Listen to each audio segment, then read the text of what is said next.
Manje kwenzakaleni ukuthi kuze kutholakele khona abantu abashonile abanye balimele? Angiqale nje ngalo oqala ekuseni.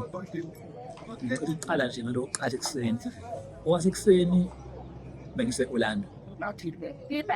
Ngizwa bengifonela bethi sekunomuntu oseshayiswe imoto Segway. Ngabuya ngathi ngizomubheka uma ngifuna ngafethe isimo sesibhedlela. So sengizwe ethu seshonile manje. Laba bawu-2 i-truck ithema ingena la e-hostel igijima.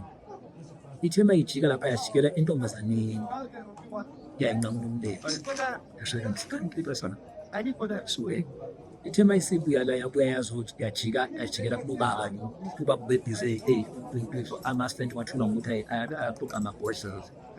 So ithema igithi ibaleka iza ngapha ijika yajikela phi kwakhe ashonile wethu sesibhedlela but sesibhedlela. As i-community leader uzizwa kanjani ukuthi i-protest mhlambe because masizwa according to ama-word of mouth bathi lo muntu lo we-truck beyabalekela umphakathi ngoba umphakathi bewuzama ukulutha ofishi laba bephakathi, like as a-community leader uzizwa kanjani ukuthi kuke wafika like nasithola sene kule simo lethi ukuthi nabantu baze bayashona ngoba umuntu ethi uyabaleka? Kuyiqiniso lemsulo ukuthi bebaleka nathi simbonile ngoba bebeyisha ngamatshe eshukumeni. Kodwa-ke awukwazi ukuzongena kubantu abathukuthele. Nawe uzongena kubantu abathukuthele ukuthi abakwenzeni abantu ngoba abantu bavele bathukuthele. Bazi kahle ukuthi izinto ey'thile abantu abalaba abasebenzi.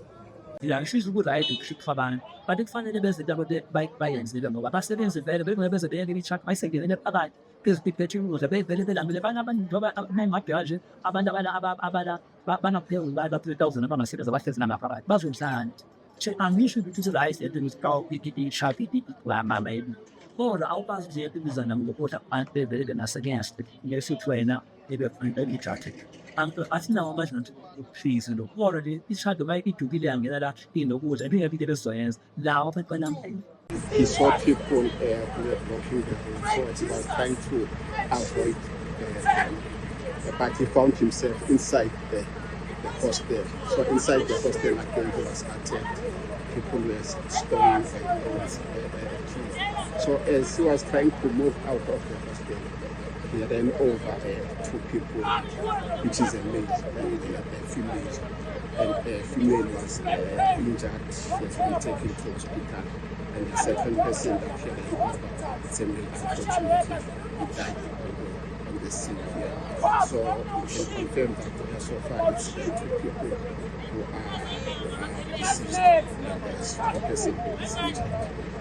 Telling us that you were speaking to the driver, are we going to see any case being opened because of what has happened here? Yes, for now we've opened a case of public violence. But we've got our detectives on the scene now that are taking over the investigation. So we might have more charges. So, but for now it's a public violence. We are going to obtain the statement. But so far it's public violence, but no charges. Do we know where the driver is currently? Yes, the driver is around Johannesburg. I can't say the exact location, but we are pleased with the managed to get the driver, so we have to take it from what the charge by appearance was here. That was the representative has already briefed me that I can take back to get the statement.